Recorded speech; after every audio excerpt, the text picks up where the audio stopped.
परमेश्वर पिता को धन्यवाद देना चाहती हूँ कि आज मुझे ऐसी गवाही देने का मौका मिला। और सचमुच में जब गवाही देने का मौका आता है तो मैं आनंदित हो जाती हूँ, क्योंकि गवाही ऐसी चीज़ है। गवाह गवाह मतलब परमेश्वर अपने साथ है।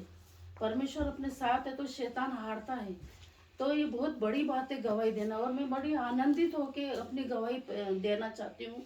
क्योंकि जब रमेश भाई के द्वारा बोला गया कि डॉक्टर साहब ने बोला है कि गवाही देना है ज़रूर, क्योंकि गवाही ऐसी चीज़ है, क्योंकि परमेश्वर अपने साथ साथ बना रहता है।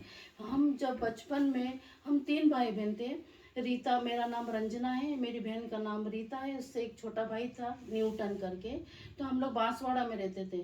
हम तीनों भाई बहन बचपन से वहीं बांसवाड़ा में रहे, लेकिन माता पिता के साथ हम 3 से 4 साल ही रह पाए, क्योंकि एक अद्भुत घटना घट पाई, वो आप सब जानते हैं। और मेरे प्रियो, जब माता पिता अच्छे से नहीं रह पाए तो बड़े अद्भुत रीति से मेरे फादर ने मेरी माँ को डेथ कर दिया, मतलब गला दबा के उनकी हत्या कर दी थी जब मैं 5 साल की थी, और मेरी सिस्टर 4 साल की थी, और मेरा छोटा भाई 3 साल का था। परंतु 3 साल होने के बाद उसको दादा दादी हार्ट पीपलिया छोड़ दिया। परंतु हम दोनों बहनों ने बड़ा संघर्ष करा। इसके बाद जब डेथ हो गई माता की, तो हम बड़ा कंफ्यूज हो गए। बच्चे जब छोटे रहते हैं तो हमें मालूम नहीं पड़ता है कि हम किस रास्ते पे जाएं ना। तो हमारी नानी हमको लेके वहाँ से मिशन हॉस्टल में, यहीं रतलाम शहर में डाल दिया। तो उस समय पहले से 11वीं तक हम यहीं पढ़ते थे। तो हम दोनों बहनों को, मुझे अच्छे से याद है, 1972 में हम दोनों बहनों को तीसरी चौथी क्लास में हम लोग इसी हॉस्टल में पढ़ते थे। उस समय मिस पेनर आंटी और मिस स्टीफन आंटी रहती थी। और हमको कहने से हमारे पेरेंट्स अलग अलग बने। मेरे पेरेंट्स अलग थे और मेरी सिस्टर के पेरेंट्स अलग थे। एक अद्भुत रीति से परमेश्वर ने हमें पाल पोस के बड़ा करा। मुझे अच्छा लगता है कि परमेश्वर, देखो, मनुष्यों को माता पिता नहीं मिलते तो परमेश्वर हमारे माता पिता बन के हमारी सहायता करते हैं और हमें ऊंचा उठाते हैं। जब हम हॉस्टल में पढ़े तो हम किस तरह से पढ़े नहीं पता चला, पढ़ते चले गए। पहली से 11वीं तक हम दोनों बहनों ने बराबर क्लास में पास होते गए, एक भी क्लास में हम फेल नहीं हुए। लेकिन उन दिनों में हमारी नानी हमको राउटी गांव में छुट्टियों में ले जाया करती थी। हम दोनों बहनें जाती थी, लेकिन एक अद्भुत गांव था वहाँ पे, राउटी करके गांव, पूरा गांव ही गांव था। और एक 20 बीघा जमीन में हम लोग खेती करते थे, दोनों माँ, हम लोग दोनों बहनें और नानी के साथ। मैंने हल चलाया, मैंने अपने हाथों से गेहूँ बोया, मैंने अपने हाथों से चने बोए। मुझे अच्छे से याद है, मैंने बहुत खेती बाड़ी करी। और मैं कपास बीनती थी। एक कपास में, एक पेड़ में एक कपास कितना उगता है, एक एक पौधा निकाल निकाल के मैं कपास को अपनी झोली में भरती थी।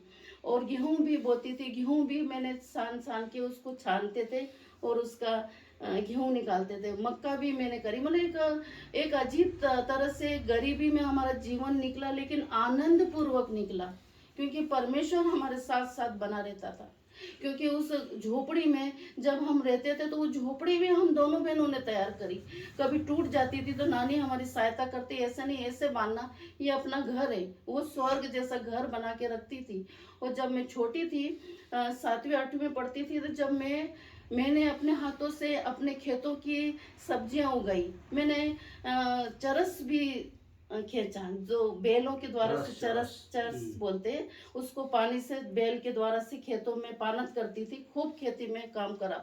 100 पुले एक दिन में काट देती थी मैं। और मैं जब सब्जी उगती थी तो हमारे सिर पे नानी उठा के हमको 3 किलोमीटर राउटी करके एक शहर था, वहां पे सब्जी लेके मैंने सब्जी बेचने का भी काम करा। मेरी नानी हमको लेके और बिठाती थी पास में, और एक टाट बिछा दिया करते थे। उन दिनों में 5 रुपया भी बड़ी कीमत थी उस जमाने में। और 1 रुपया तेल लेने के लिए मुझे राउटी भेजती थी। 1 रुपये में पूरी बोतल एक भर जाती थी। कहने का मतलब ये कि अद्भुत रीति से परमेश्वर ने आशीष पे आशीष दी और बहुत मेहनत करी। और सब्जी ऐसे तोलती थी 5 रुपए की, 10 रुपए की, बस 5 रुपए या 10 रुपए, 2 रुपये, 1 रुपये, उस समय ऐसा चलता था। तो वो भी मुझे बहुत अच्छे से याद है कि मैं कैसे अपना जीवन उस समय गुजारती थी। फिर एक समय ऐसा आया कि अकाल पड़ा, गाँव में खेती सूख गई और पूरा अनाज सूख गया। तो हम हॉस्टल में, मिशन हॉस्टल में ही रहते थे, और हमारी नानी ने हमें हॉस्टल में ही रख दिया कि इन बच्चों को कहीं नहीं जाने देना। तो उस समय गाड़ी आंटी हुआ करती थी, तो वो आंटी और हम दोनों बहनें हम हॉस्टल में रह के उन्हीं के साथ खाना वाना खाती थी और वहीं रहती थी। कहने का मतलब ये है कि कहीं भी मतलब वो चीज़ का अनुभव परमेश्वर ने नहीं डाला कि आप गरीब हो, आपको ये चीज़ नहीं खाना है या ये खाना है, जो मिलता है उसको हम खुशी खुशी खा लेते थे। और ईश्वर ने हमें इतना संभाल के रखा। और बचपन में एक टीचर बनी, एक नर्स बनी। मेरा उस समय मेरा कोई इतना अनुभव नहीं था, लेकिन फिर मैं बचपन में बोलती थी कि मेरे को सुई लगाना है, तो सुई कैसे लगाना है, बस वही आइडिया था एक। तो वही हमको हॉस्टल से 11 साल हमने हॉस्टल में निकाले, फिर 4 साल उधर यहीं सिविल हॉस्पिटल में ट्रेनिंग ली, नर्सिंग ट्रेनिंग करा 4 साल। यहाँ की नर्सिंग ट्रेनिंग पूरी करने के बाद यहीं पर ही मेरे को शादी हो गया, और यहीं मैंने अपना जीवन अपने ससुराल के साथ भरपूरी से निभाया, आनंद पूर्वक। दुख और सुख बड़ी विनती कर करके, परमेश्वर से दुआ मांग मांग के, सुख और दुख से हमको उभारते लिए चले गए। आप सब लोग हम दोनों बहनों का जीवन जानते हैं। और परमेश्वर के ऐसे हुई योजना कि मैं एक नर्स बन पाई। और जब मैं नर्स की ट्रेनिंग के बाद मेरे को तुरंत रेलवे हॉस्पिटल में अपॉइंटमेंट मिल गया। मेरा 12,000 का बॉन्ड पीरियड था। उस समय इतना ज्ञान नहीं था, लेकिन परमेश्वर को ज्ञान था। वो चाहते थे कि ये बॉन्ड पीरियड का 12,000 ही कहाँ से लाएगी, लेकिन खुदा ने मुझे उस जगह से भी बचाया। और मैं बढ़ती चली गई 1.5 साल अजमेर में रही। इसके बाद मैं कंटिन्यू आज रेलवे हॉस्पिटल में ही हूँ। और खुदा ने फिर मेरे हस्बैंड को 2003 में उठा लिया, उनकी डेथ हो गई। डेथ होने के बाद भी मेरा मन नर्वस रहता था। कई उतार चढ़ाव उन दिनों में आते चले गए, कई मार्गदर्शन शैतान के द्वारा से भी भटकती चली गई, और खुदा ने मेरे को नहीं छोड़ा। खुदा मेरे साथ साथ बने रहे। मैं खुदा से विनती करती रही कि अब मेरा जीवन कैसा होगा, लेकिन खुदा बाप ने मुझे एक ही रास्ता दिखाया। जब मैं घुटनों के बल दुआ कर रही थी, तो खुदा ने मुझे दर्शन में नीति वचन 3:5 के अनुसार बोला, तू अपनी समझ का सहारा न लेना, वरन संपूर्ण मन से यहोवा पर भरोसा रखना, उसी को स्मरण करके सब काम करना, तब वो तेरे लिए सीधा मार्ग निकालेगा। मैं आनंद से भर गई, आनंद से भर गई। सचमुच में ईश्वर बहुत अद्भुत रीति से अपने लोगों को कार्य में लाता है। और हमारी क्या मजा, हमारे माता पिता भी चले गए, न माँ बाप का साथ मिला, न प्यार मिला, न पति का साथ मिला, न प्यार मिला, लेकिन एक का प्यार मिला, वो है मेरा खुदा, जीवित खुदा यीशु मसीह, जिसने मुझे आज तक संभाल के रखा। उसने मुझे प्यार दिया और आज तक प्यार करता है। मैं कभी भी नहीं घबराती, कभी भी नहीं डरती। मेरे मन के अनुसार मुझे पहनने के लिए देता, खाने के लिए भोजन देता, अच्छे अच्छे कपड़े देता। उन दिनों में मैं 2 जोड़ी कपड़ों में अपना जीवन निकालती थी, लेकिन आज परमेश्वर की दया से इतने पैसे हैं, खुदा की दया से इतना भरपूर जीवन है, कपड़े हैं, खाने के लिए मन चाहत जीवन अपन व्यतीत कर सकते हैं। ये खुदा की ओर से योजना है हम सब अपन सबके लिए। मेरे गवाही का इतना छोटा बोलने का यही मतलब है कि चाहे इस संसार के माता पिता छोड़ के चले जाएं, दुखी ना होना, क्योंकि एक पिता है, परमेश्वर है, जो अपन को प्रिया का भी प्यार देता है, माता पिता का भी देता है, बच्चों का भी सुख देता है। एक पति नहीं है तो कोई बात नहीं, लेकिन अपना खुदा बाप है जो अपन को नहीं छोड़ता। अकेलापन नहीं है बिल्कुल भी। आज मैं अकेली हूँ, लेकिन अकेलापन नहीं है। आज भी लोग कहते हैं कि अरे बाप रे, कैसे अकेले रहती है, कैसे रहती होगी, लेकिन सचमुच में मुझे समय का मालूम ही नहीं पड़ता है। वो खुदा बाप मुझे मेरे साथ साथ लिए चलते हैं। और ये मकान को बनाने में भी खुदा बाप ने ही मदद करी। उन्हीं की रक्षा में, उन्हीं की सुरक्षा में आज ये मकान बना। क्योंकि इसको बना एक दिन भी मैंने आके ईंट पत्थर या सीमेंट को नहीं देखा कि कैसा लगा रहे हैं, क्या कर रहे हैं, लेकिन खुदा बाप ने वही नीति वचन 3:5 के अनुसार मैंने मकान मांगा था, और उन्होंने मुझे ये पद दिया कि बस। फिर मैं आनंद से भर गई।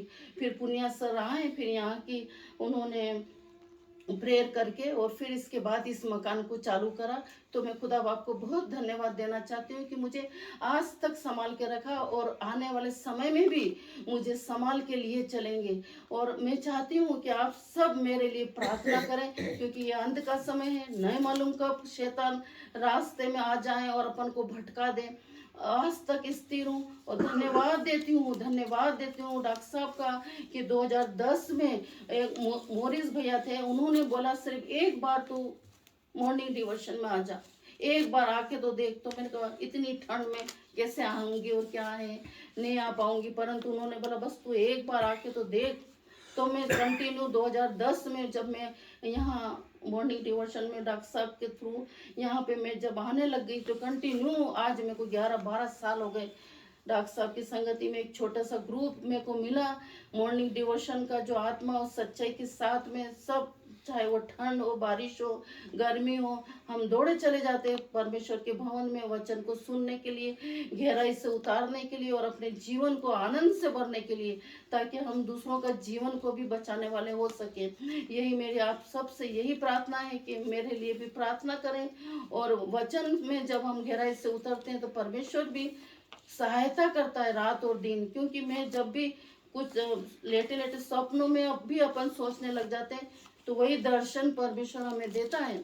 जब मैंने आंखें बंद करी, दिन का ही टाइम था, रात तो छोड़ो, रात को सपने आते हैं, यहाँ मुझे दिन में ही आने लग गए, ऐसा दिखने लग गया आंखों की रोशनी में। मैंने चर्च में भी मॉर्निंग डिवोशन की जब प्रेयर में डॉक्टर साहब नहीं आते थे तो ऐसा लगता था आज कौन बोलेगा, वचन भाई बहन अपन सब सुनाते हैं।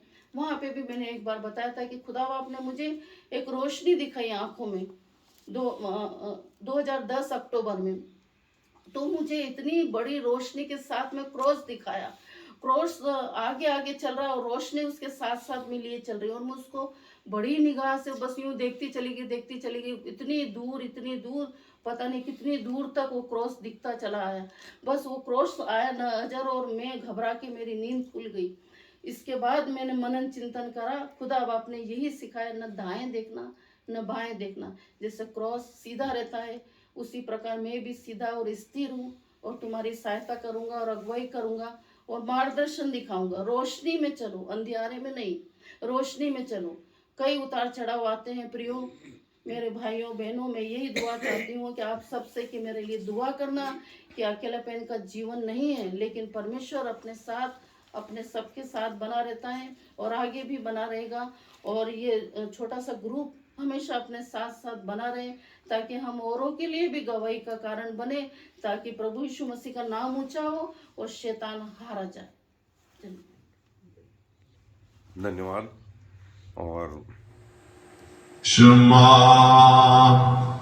इस्राएल यावे एलोहेनु यावे echad. Hear, O Israel, the Lord is our God, the Lord alone.